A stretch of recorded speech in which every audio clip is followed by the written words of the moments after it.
I'll focus today on two urgent human rights aspects. Because for civil liberties to be real for everyone, we must fight not only for the rights of the privileged, but also for those who are most marginalized in our society.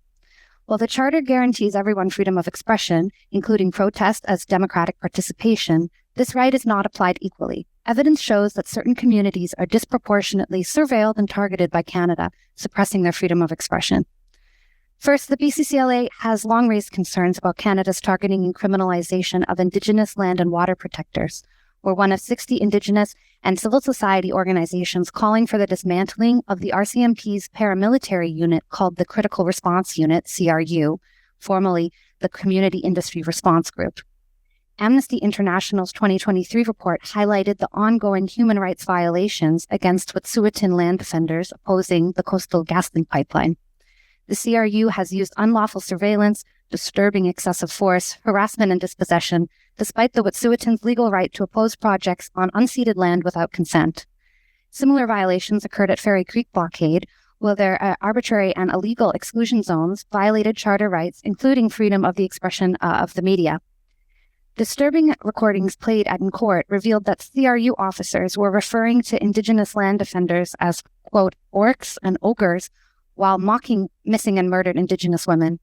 All of these actions contradict Canada's commitments to the United Nations Declaration on the Rights of Indigenous Peoples and has been condemned by a collection of UN special rapporteurs.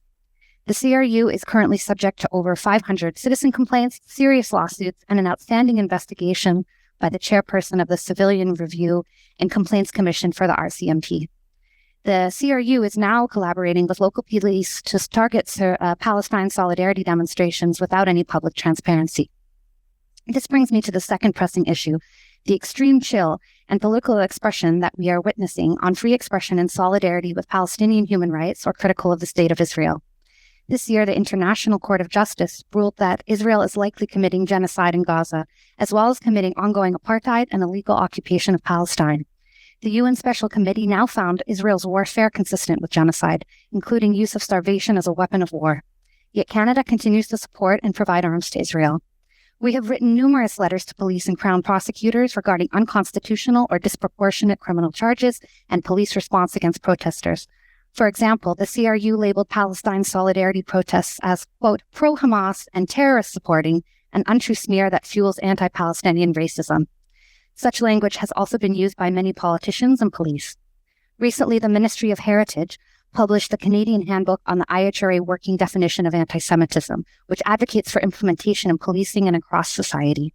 This deeply problematic and controversial definition of antisemitism goes beyond fighting antisemitism proper, a goal we all share, to conflate political critique of Israel with Jewish people, promoting anti-Palestinian racism. The BCCLA stands alongside many international and national human rights organizations and Jewish groups, such as Independent Jewish Voices, the United Jewish People's Order, and the Jewish Faculty Network. Such a conflation of Jewish people with the State of Israel is itself anti-Semitic, and opposes Jewish freedom of expression. The IHRA definition and handbook has disturbing censorious consequences and needs to be immediately revoked.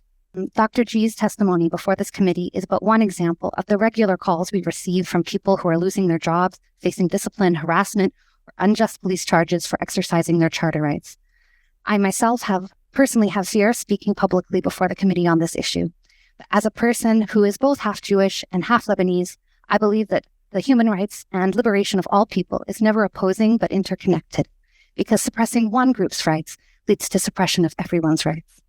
Controversial debate is essential and healthy for democracy. A true democracy is measured by how it handles dissent, particularly when that dissent challenges the government or entrenched political interests. We call on Canada to abolish the CRU, improve police accountability, respect the rights of Indigenous people, stop political and policing efforts to suppress expression in solidarity with the people of Palestine, and revoke the IHRA definition of antisemitism so that we can have freedom of expression for all. Thank you.